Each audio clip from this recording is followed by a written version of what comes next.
It's HBR, All Things Considered, and I'm Dave Lawrence. Today we've got musician Keb Mo joining us ahead of 3 nights of shows at the Blue Note, beginning tonight at 8. Talented singer and guitar player touring to support his latest record, Oklahoma, and as he often does, he'll be playing solo acoustic gigs here. Keb Mo has worked with so many folks it's a bit hard to believe, and we'll hear about some of it now as we welcome him to the show. Hey, brother, a big aloha and mahalo. Well, thank you, and aloha mahalo to you as well. You've got an incredible resume, but it does look like a pretty important meeting was Papa John Creech and ultimately recording with him, even getting a gold record for a song you guys co-wrote on Jefferson Starship's Red Octopus, which was a #1 album back in 1975. You have been doing your homework, haven't you?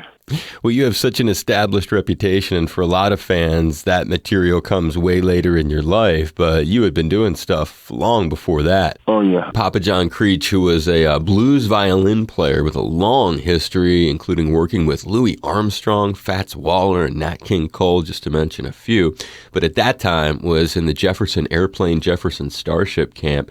And so how'd you first meet him? The band I was in was a band called Zulu, and we met Papa John Creech as he was walking down the street on the way to get some soul food at the Jet Set Cafe on Adams Boulevard. So we were playing in a little storefront rehearsal hall, and they heard the music, and they came in and heard us playing, and they hired us to play. I was like, wow, that's crazy. And who was doing the guitar work for Starship at that time? At that time, it was Yorma. When we first started, it was still Yorma Kaukonen. In fact, on the record, the first record, Filthy Funky, that I played on, one of the songs came in, Jack Cassidy and Yorma Kaukonen came in and did a guest spot with Papa John on this record. I remember being in the studio there, and they brought all the big Marshalls and just rocked it out. We just had Yorma and Jack in the studio last month. Oh, yeah, they're hot to it. Right. And I mean, you just keep going from there. Your connections are so I mean, when someone listens to your playing and thinks, how has this guy been shaped? You're jamming with Albert Collins and Big Joe Turner. I was playing in the house band at Marla's Memory Lane, and everybody came through there during the early, mid-'80s. And I was in the house band, man. At what venue is that again? Marla's Memory Lane, and it was owned by Marla Gibbs, who was the maid on the Jeffersons. What a cool connection there. That was Los Angeles.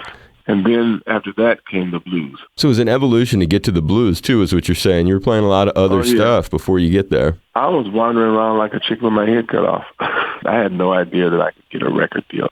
I would just kind of like go out and play and see what happened, see if anybody cared, see if I could get people to come to a gig. Me getting a record deal was a big deal. I didn't consider myself to be that good. I was more like, when people hear my tunes, maybe someone would cover them or something would happen. A record deal was in my wildest imagination, but it happened. You talk about the reverence of having the record deal. Your second album, Just Like You, as Jackson Browne and Bonnie Raitt. How do you get people like that on it at that point? Well, first I met Jackson Browne. A friend of mine, Kevin McCormick, was playing with Jackson Browne's bass player. And while I was in Seattle at Bumper Shoot, Kevin introduced me to Jackson Browne just one day outside of a hotel. Bonnie, actually, her bass player played on my first record. And he had a cassette of the record, and he gave one to Bonnie. And so the connection was made really by other people. Call them, that's when they at least sing one line. Wow, how humble. Bonnie sung 3 lines, but I just wanted one line, and Jackson sing one line. You're a very humble guy, which is nice because you appreciate things, it sounds like. All you've got to do is be knocked around a little bit. Yeah, brother. That'll keep you grounded. You get the right...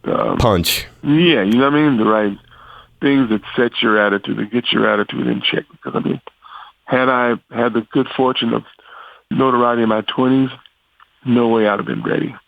Oh, that's a very good point because it can lead people so astray. You've been associated through the years, I guess it's because of the number of Crossroads festivals. When did you and Eric Clapton first cross paths? It was backstage at a John Lee Hooker tribute. Eric Clapton he put it together. And also at the same time, my older son met him too. You get to share that memory. That's a nice one right there. Yeah. And I see some of these Crossroads things end up being very collaborative, much like your entire life appears to be. But at one of them, it looks like Albert Lee, Sheryl Crow, Earl Klugh, Vince Gill. You guys are all playing together. Like, who sets that kind of thing up? Yeah, Eric knows what's going on with the guitar world. He keeps good tabs on everyone. So, to get called to Crossroads is a huge huge deal. And the last one I got to play with Booker T, and one I got to play with Vince Gill and Albert Lee and Earl Klugh. The last I also played with Taj Mahal. You show up at the thing, is that when you find out who you're going to be playing with, or when do you know you're going to be jamming with these other guys? You know ahead of time a little bit, but then when you get there, there's a couple of surprises that can happen. Is that nerve-wracking at all, or no? Not at all. It's easy for you. It's like you do your thing, and there's plenty of time to kind of like go in a corner and say, okay, this is what we're going to do. And you got close with Taj Mahal through that? No, I've been close with Taj a long time before that, but shortly after that, we talked about doing something together. And as for Eric Clapton, who is next to impossible to get an interview with or just be around, what's he like? I just think he's just a nice guy that really plays great guitar, that invited me to the to his festival. The Crossroads Festival. Huge. I mean, Eric Clapton, we've all been listening to him for many, many years now. And you've had some unusual sort of encounters. What was that Music Care event? Metallica's there, and they're honoring Ozzy. I played solo. I played on my own. Just one of the acts on that bill. Yeah, people tend to put me in the acoustic guitar joint all the time, so I very rarely get to jam with the big boys. and do I have it right? It was an event that was honoring Ozzy Osbourne, a Music Care event. Yes. Yeah. You honored Mavis Staples at a very interesting event. Another one of these, I'm curious how it went that night. Bonnie Raitt, Greg Allman on the bill, and others. Were you playing solo at that too? No, I played with the band that night. There we go. Yeah, I played electric that night. Was Greg Allman playing with you that night too? It was a star-studded band. Greg was being honored, and he came out and played. I did a Greg Allman tune. With Greg? And I got to turn my guitar up really loud. That's cool. Did you like playing with Greg? Yes, I always liked playing with Greg. I got to play with Greg several times. Was he a friend? Yeah, he was.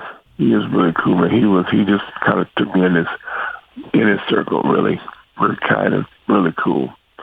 He's a guy you miss. When in your life did he take you into his circle like you're describing? It was later on. It was like probably in the 2010 or something like that. And some lessons you learned being around a guy like him, no doubt, huh? And the lessons you're learning, people say like hang around the people you want to be like. Right. Something that kind of rubs off of you. Certain kind of swagger the guy has that you learn about him. But through these people that you encounter and in life, I think I enjoy learning about myself, not from an egotistical way, but learning about what my weaknesses, what my strengths are, and how I fit in the world.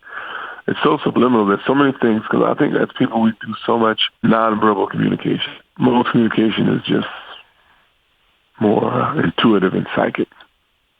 What you're also saying is there's more than what you can see, touch, smell, hear. There's a whole nother layer, and obviously your body is just an instrument for much larger thing that's going on. Very well put. Thank you. And as we go to wrap it up, you played for a major guy, Barack Obama. Oh, yeah. You got to be at an event. It included some other big-time luminaries, and for a person like yourself, you had Smokey was there, James Taylor, Buddy Guy, Carol Burnett. Oh, my God, it was super cool. Super cool. And the person that everybody dug being around the most, Carol Burnett. Why? Talk about it. Carol Burnett is just Carol Burnett. Epic talent. Epic. Just legendary, funny, nice, kind, and just cracking jokes. She was the coolest. I mean, she crosses all boundaries, all, social lines. Carol Burnett does. What a great way of describing it. Yeah. Everybody was digging on Carol Burnett. Everybody. What format were you at this thing? I played with James Taylor that night. Yeah. We sung I'm So Lonesome I Can Cry by Hank Williams. First time you got to be with James? No, I've been with him before. The first time was out of Colorado, a radio show. And I was terrible. I had a really bad throat condition. I got to redeem myself with James at the White House. There you go. You can't argue with that kind of thing, huh? Redeem myself at the White House. I love it. Yeah. You're going to the Crossroads Fest this September. Will you be there? Yes, I'm going. I got invited again. You have some crazy all-star jam that you know about, or you'll find out when you check in? Well, I'm going to get my electric up to par. And you're going to expect to not be doing a solo acoustic, it sounds like. You're going to be sitting in with folks at this one. I'm going to be ready for anything. Well, based on some of your other experiences, one can only imagine, after the stuff you've done there.